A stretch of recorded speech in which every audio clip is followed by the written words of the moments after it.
Hello, everybody. I'd like to share a little memory with you. Very soon after my granddaughter was born, when she was barely 2 weeks old, I witnessed the most amazing thing. Her daughter, her mother, put her on her lap so that the baby's head was between my daughter's knees and her little feet were against my daughter's tummy. That way the baby could look up and see her mother's face. My daughter then gazed into the baby's eyes. The baby gazed into her mother's eyes. Then slowly my daughter twisted her mouth just a little, and the baby did exactly the same with her little face. My daughter then changed her expression into a frown. The baby did the same. My daughter made her eyes wide. The baby's eyes opened up even more. It struck me that all of us, when we were babies, and maybe for our whole lives, look to our parents to help discover ourselves, not only who we are, but who we can become. It's that way with God and us too, I think. We're all children of God, right? And the Bible says that God made us in God's image. In a sense, we are meant to mirror God. Just like my 2-week-old granddaughter, we are prompted to do so naturally. And I think as we grow older and more independent, we still feel that pull to check ourselves against what God intends us to be. Now, because we are human, we are not God. You know the expression. They're only human.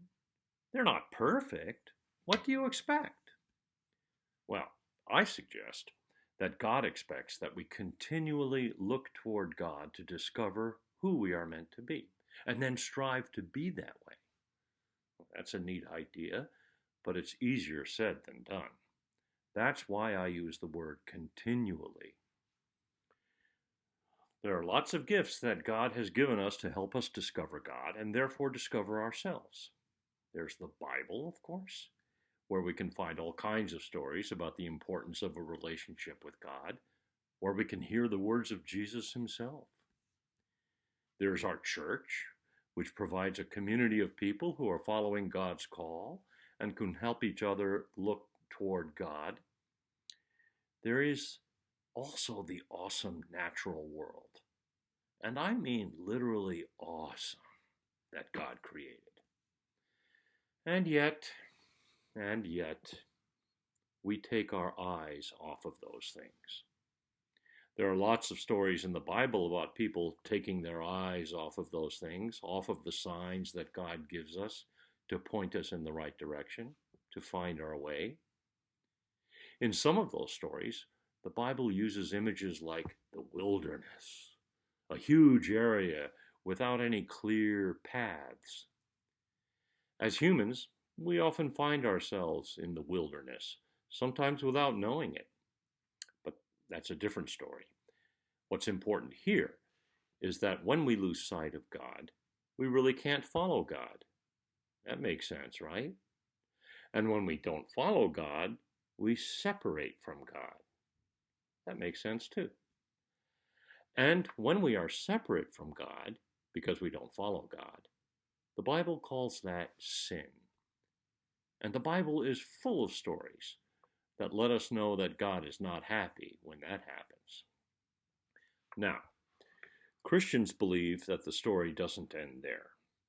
You know a little bit about how Jesus was arrested because he was a threat to the political order of things at his time, right?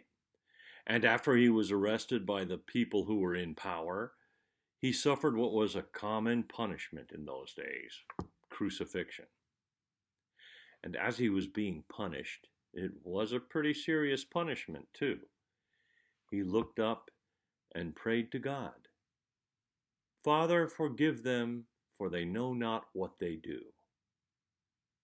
When you think about it, with that prayer, Jesus was putting himself in the role of the forgiver. That's such a cool word, isn't it? Forgive. It has two different parts.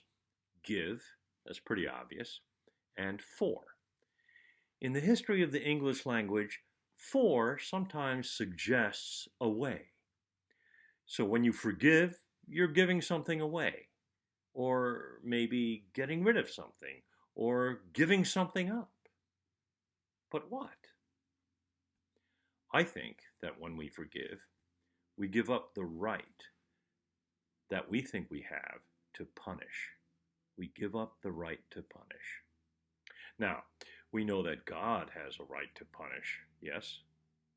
We can agree, too, that Jesus, as he was being crucified, had the right to punish, if only he could.